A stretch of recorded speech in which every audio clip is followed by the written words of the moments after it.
Halo,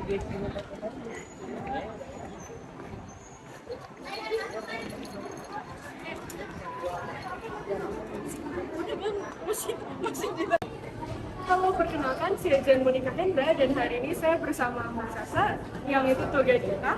Terus saya bersama anggota grup saya, Luna, Rachel, dan yang sedang memvideokan kita, Chris. Sekarang kita ke ruangan berikut. Ya. Nah, sekarang tadi kita sudah masuk ke ruangan prasejarah, disebut di sini yang masuk ke zaman kerajaan. Di sini adalah kerajaan Tarumanegara, di mana kerajaan Tarumanegara ini adalah kerajaan tertua di Jawa Barat selain Kutai. Dan Tarumanegara ini sendiri banyak menganut sistem kepercayaan Hindu dan Buddha yang beraliran Dewa Wisnuka. Jakarta, Karawang termasuk wilayah kekuasaan Tarumanegara dengan terbuktinya di sini ditemukannya adalah arca-arca, di mana arca ini adalah kepercayaan dari Tarumanegara. Bisa dilihat di sebelah kiri sini Kak, ini namanya arca Ganesha. Arca Ganesha ini ditemukan di Warung Buncit, Jakarta Selatan. Ditemukan pada tahun 1990. Dan di sebelah sini ada arca Durga Kali dari Tanjung Priuk, Jakarta Utara.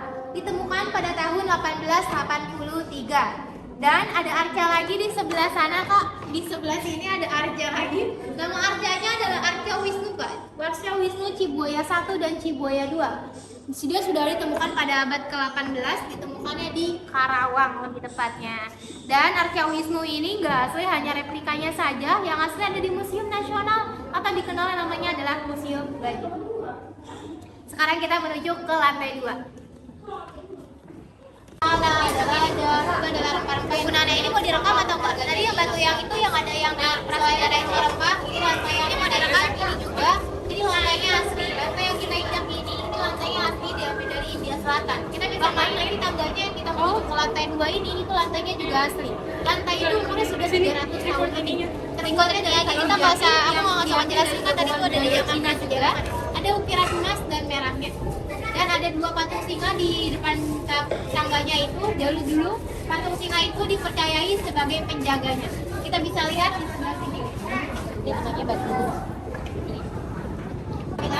Ini tangganya saya ini asli terbuat dari kayu jati, sudah umurnya 300 tahun. Ini ada gambar dulunya. Ini lambangnya adalah sebuah pedang.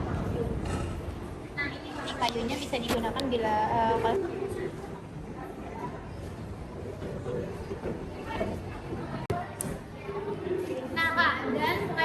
di ruangan berikut ini, nama ruangannya dari utara ke selatan. Di ruangan ini ada sebuah sekat ruangan.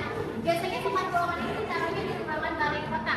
Sekat ruangan ini sudah ada dari abad ke-18, terbuatnya dari kayu yang bercat merah. Kayu ini sudah ada dari abad ke-18 dan uniknya dari sekat ruangan ini di atasnya ada sebuah simbol-simbol. Kalau kita bisa sebut itu adalah simbol provinsi. Nah itu bisa adalah simbol provinsi-provinsi yang membangun sebuah VOC ini.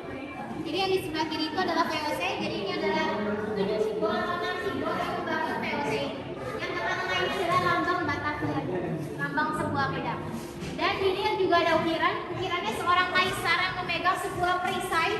Perisainya ini terdapat ada sebuah ukiran yaitu kepala Medusa. Dia sudah ada di abad ke-18.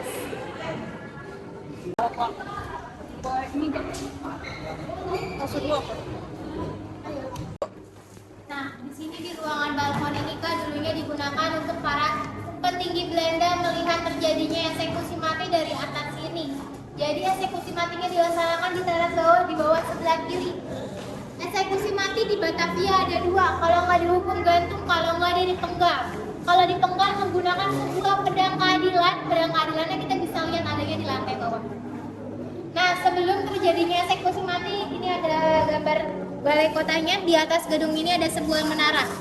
Menara ini terdapat ada sebuah lonceng, disebut sama orang Batavia sebagai lonceng kematian. Karena lonceng ini untuk menandai kalau akannya ada orang dieksekusi mati, jadi dibunyikanlah lonceng ini selama 3 kali. Lalu rakyat Batavia berkumpul di Taman Fathahillah ini untuk menyaksikan eksekusi mati yang dilaksanakan di teras bawah sebelah kiri sini. Kurang lebih seperti itu. Kita lagi di tengah-tengah itu sekarang. Ada sumber mata airnya orang Batavia. Air itu diambil dari jalan Glodok melalui pipa-pipa. Tapi airnya sekarang sudah tidak menyala karena pipa di jalan Glodok ada yang pecah. Jadi airnya sudah tidak berfungsi lagi atau tidak menyala lagi. Biasanya digunakan untuk para penjaga atau kuda-kudanya habis orang-orang Belanda habis perjalanan jauh itu minumnya di sini. Oke, kita ke ruangan berikutnya. Nah, sebelum kita ke penjaranya nih Kak, di sini ada satu papan panjang, kurang lebih papan ini menjelaskan tentang dibangunnya gedung ini. Jadi gedungnya dibangun 25 Januari 1707 di bawah pimpinan Gubernur Jenderal Johan van Waren. Diselesaikannya Kak pada tanggal 10 Juli 1710 di bawah pemerintahan Gubernur Abraham van Riebeeck. Nah, ini adalah gubernurnya Kak. Ini adalah foto. Atau lukisan ini adalah seorang gubernur Belandanya, di atas adalah Johan van Waren dan di bawahnya bernama Abraham van Riebeeck. Sekarang kita ke penjara bawah tanahnya. Tapi ya, tahun 1888 atau bisa bilang abad ke-18 ya. Ini sebenarnya terbagi menjadi 3. Ini menceritakan tentang perjamuan makan malam. Di sana di Tanjung Priuk, di sana di Sunda Kelapa. Belum selesai ya?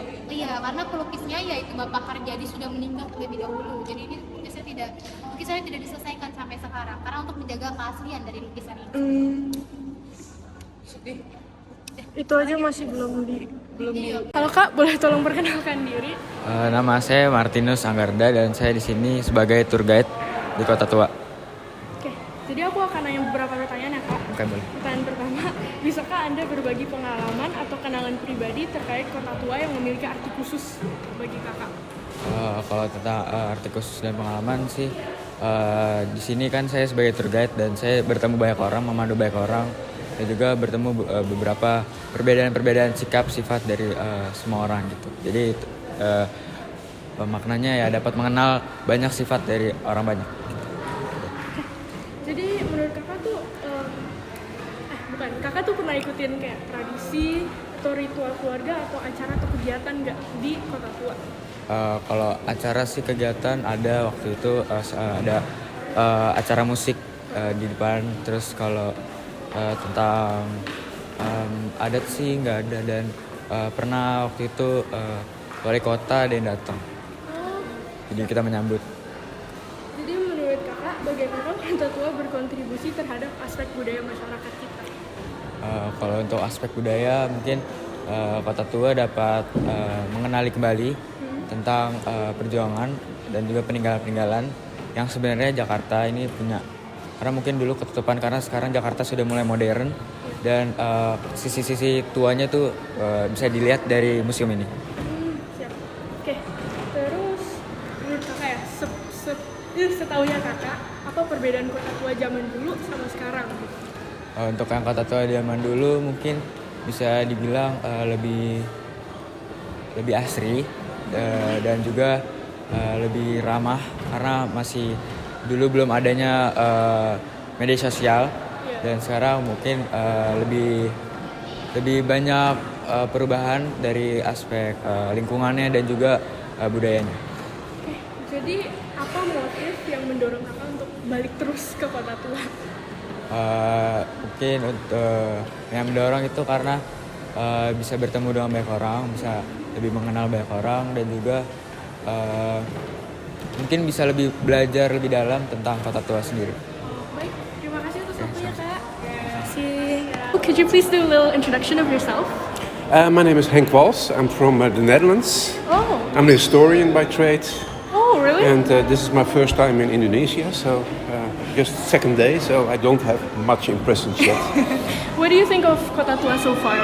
What's your impression? It's interesting. I mean, it's well, of course, we have as Dutch, we have a history here, and this is an old Dutch colonial building, and until now we have seen a lot of ancient history and stones and things like that. But it's a very nice museum. That's great. So, if given the chance to go here again, would you consider revisiting Probably, Kota Tua? probably. You would? I think we're going to Jakarta and Bandung, and Bandung? Yeah. so and we consider coming back next year and do a greater trip to Indonesia. Yeah. So. Okay, thank you so much for your time. You're welcome. Those are the questions I have. Okay.